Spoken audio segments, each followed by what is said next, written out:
Hello everyone! Welcome back to my YouTube channel. Ito po ay si Belly Rusong, taong gubat na nag-gardening. Halik kayo, manood kayo sa munting alaga namin, munting alagang tinatanim dito sa garden. At saka meron kaming music. Saan galing? Kumakanta yung bushberry namin. Di ba maganda? Can you hear the music?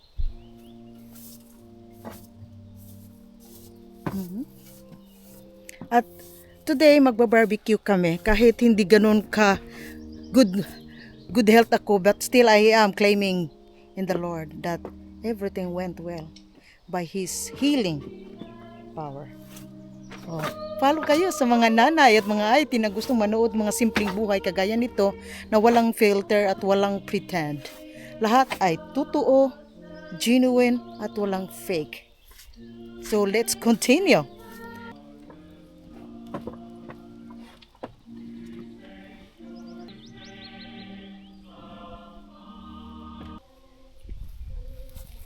Yan ay squash.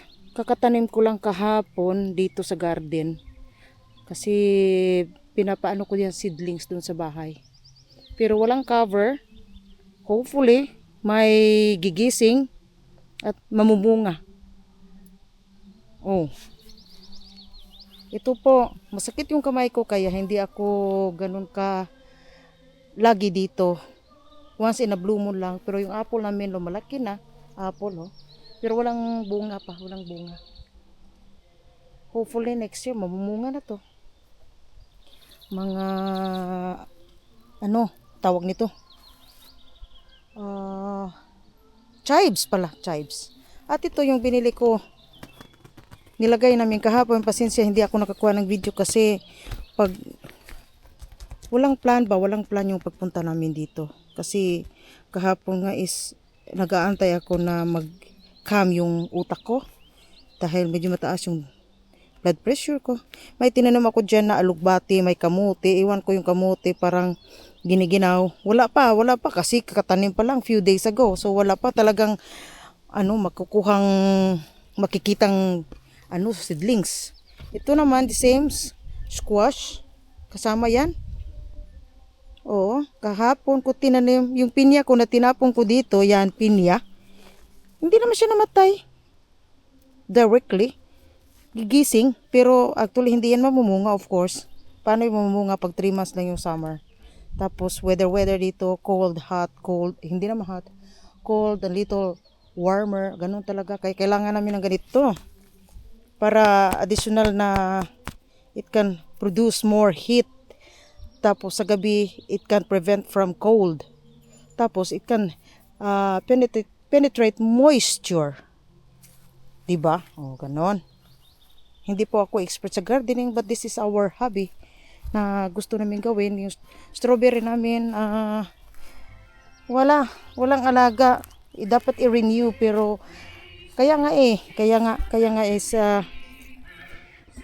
masakit nga yung kamay ko. Dahil sa sakit ng kamay, yung blood pressure ko kuhulan, yung nasa maximum parang tumataas talaga, sumasakit yung ulo ko. Pero it cannot prevent me from going here because God created this beautiful weather and nature. So wala naman talagang mangyayari sa atin kung nasa bahay. Tapos pakita ko sa inyo yung mga peonies ko na parating na rin yung maraming bulaklak. Yan, this is a white peony. Last year, one flower lang. Ngayon, 2. So, it's adding every year. Ito naman, 1, 2, 3, 4, 5. So, 5 na ngayon. Ito, countless na. Ayoko nang mag-count. Kayo nang mag-count. Marami talaga lagi to. Yung pink peonies na lagi kong kinukuhanan ng video at saka pictures. So they're coming. Oh, tingnan nyo.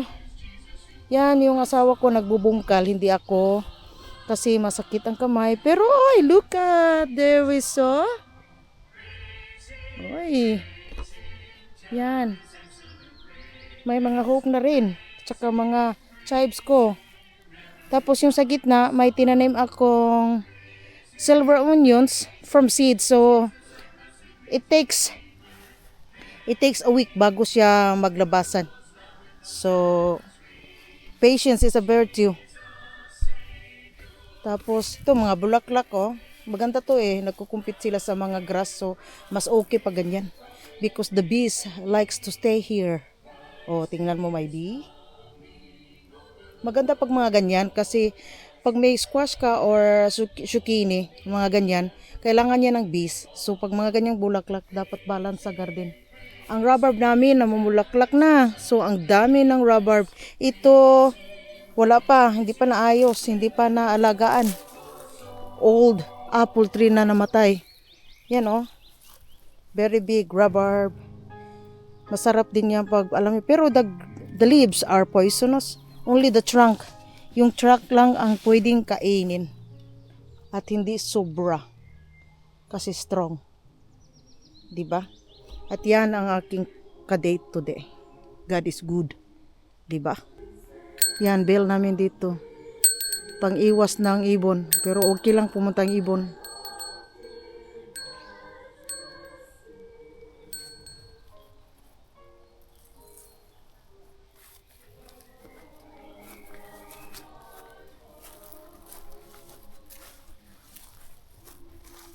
Yan, tinaniman ko ng string beans sa gilid. Tapos sa gitna is taniman ko ng potato.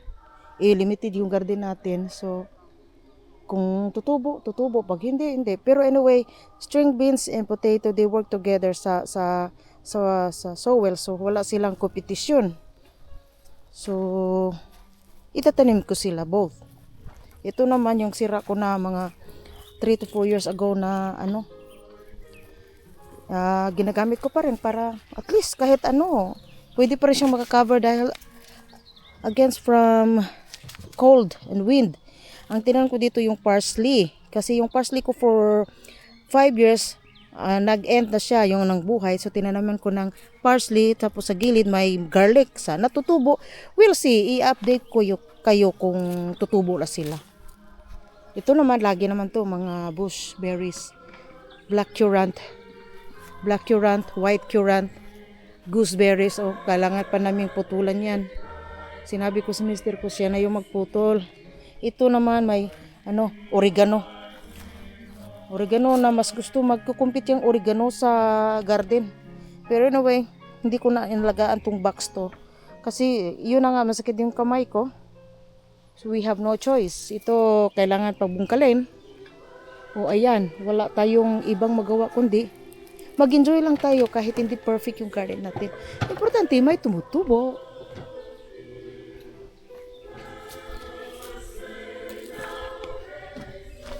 Tapos magba-barbecue kami ngayon. Yung mister ko ni-request ko wali sa sahig konti. Ganda ng music, no? Tahimik dito, mainit talaga ngayon. Mainit. Over 20. Paano ko pera? Kakskot kolme, kakskot yks. Astita. Kakskot 23 degrees. Mainit na po yan sa amin. Feels like 28 degrees Celsius na. Kasi walang masyadong hangin. Pero sa gabi naman, dala pa rin kami ng spring jacket. Kasi pag bumababa yung araw, lumalamig din. Ganyan talaga dito sa north. Nasa Finland kami eh. Pero kahit nasa Finland, kahit 3 months lang yung summer namin, practical lang po kami. Practical kami na gumagawa kami ng hobby namin. Nagtatanim kami na kung saan pwede ka makakuha ng pagkain. Hindi lang po puro bulaklak tinanim ko. Kasi maganda pa tumutubo. It's a big hope na hindi ka nabibili sa tindahan. Pag may squash, gusto ko talaga squash, alugbati, string beans. Hopefully lang, by God's power of care, tutubo at mamumunga. Yan lang po ang aantayin natin na magandang weather, hindi masyadong malamig para makatubo sila ng mabilis. Kasi dito, 3 months, mabilis tumubo yung mga tanim kasi 3 months lang yung init. So, hopefully, di ba? So, continue tayo mamaya.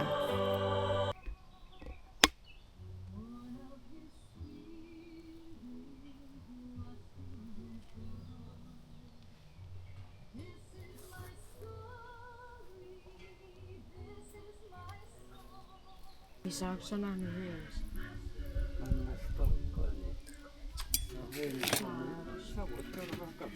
On aika kaikki vielä aloittaa grillaan. Sä voit katsoa näkyykö. Barbecue.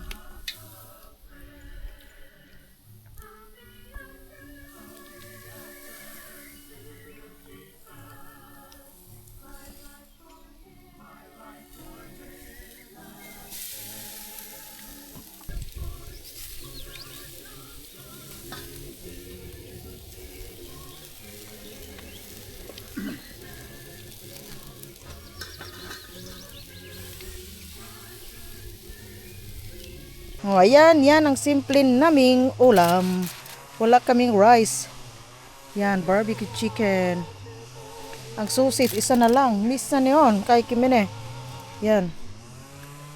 On siinä viimeinen Joo. jalapeno saa. Thank you, Lord. Bless this food. Amen.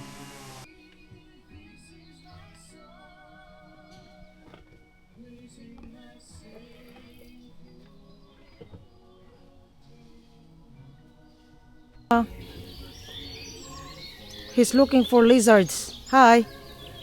Say hi. Be careful. Ay na muista ottaa sitä uksakolta senitä. Ei kasi, eikä jalkaputki.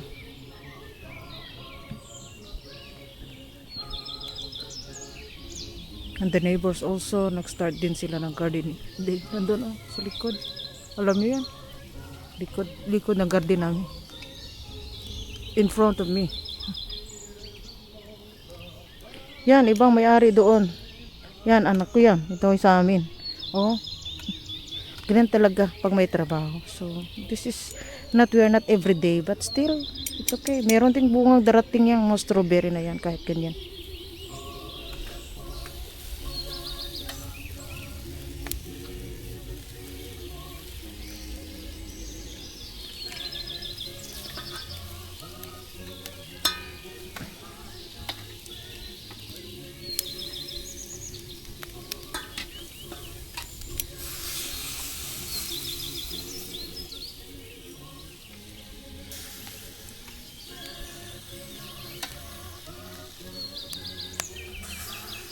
Sibuyas at kamatis nilagay ko with the chicken.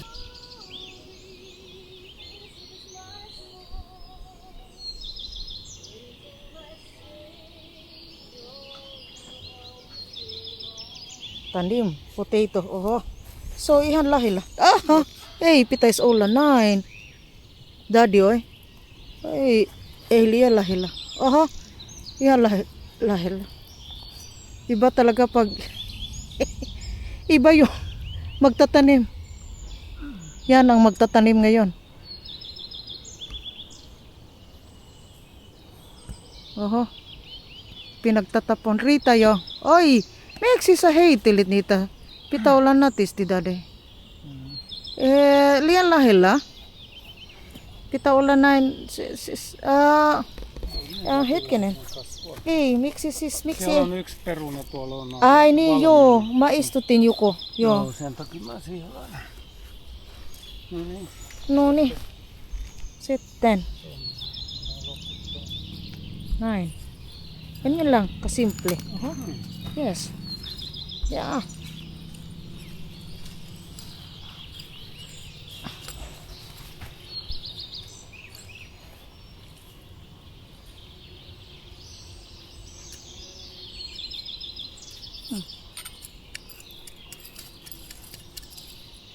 Täällä on reunalla papuinen näkyy. Joo.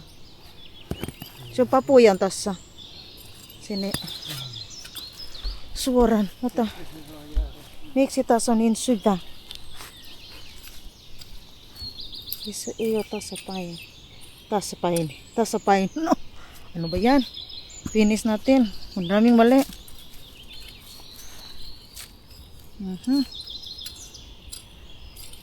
Old piruna pa yan. Daming sagbot din. Sana tutubo yung potato. string beans natin. Yan na naman. Doon na naman siya sa isa.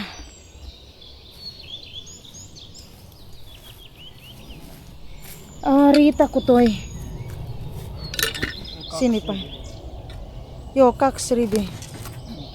Joo. Tulee tähän. Sitten se varmaankin siinä.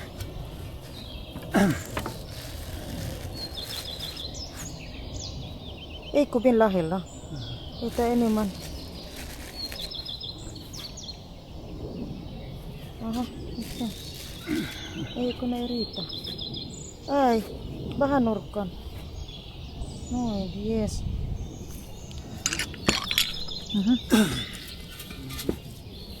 Ei halua.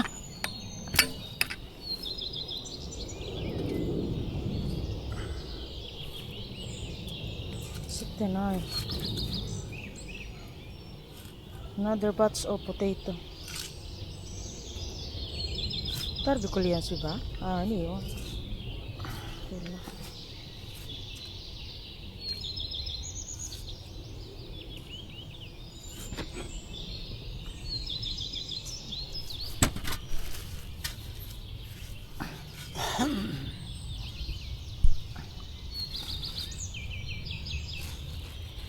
Montako? Kita. Aha. Ai.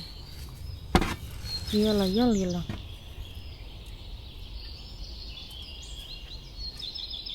Pitää kyllä kaivata. Jos ei halua, niin se tulee. Siinä on tilaa paljon. Niin? Sitten tuohon vaan. Tuohon, joo. Joo, mä tarvin niitä tänne päin, kun papuja kasvaa. No kaikki on. Sä voit heitä nauhaa, jos ihan sutkoinen.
Very good.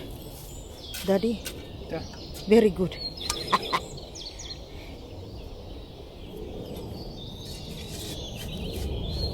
Since masakit yung kamay ko, buti naman nag-uos na siya yung magbungkal ng lupa kasi talagang hindi kaya.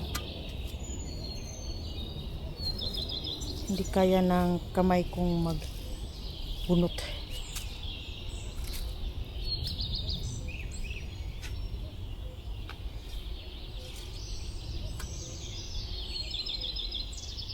Narinig niyo yung ibon?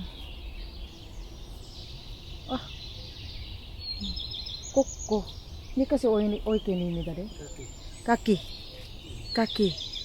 Malaking ibon. Parang owl. Yun sila yung ano, yung during the ancient time, sila yung oras. So ngayon, ito kilo ano, kilo kuos. Boy ola.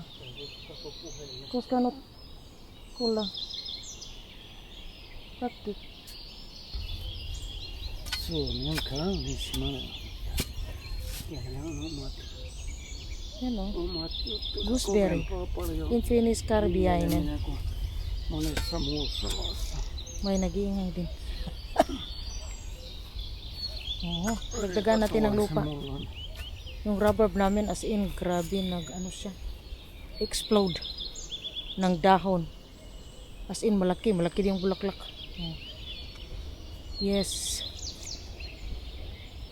Barobastinis ka, isil ka. Pay na ba? Oh.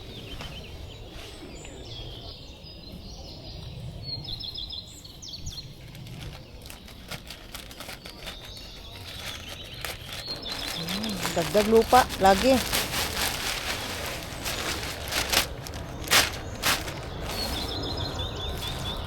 Ito, betul pasti iyo to. Mukha na. Iyo.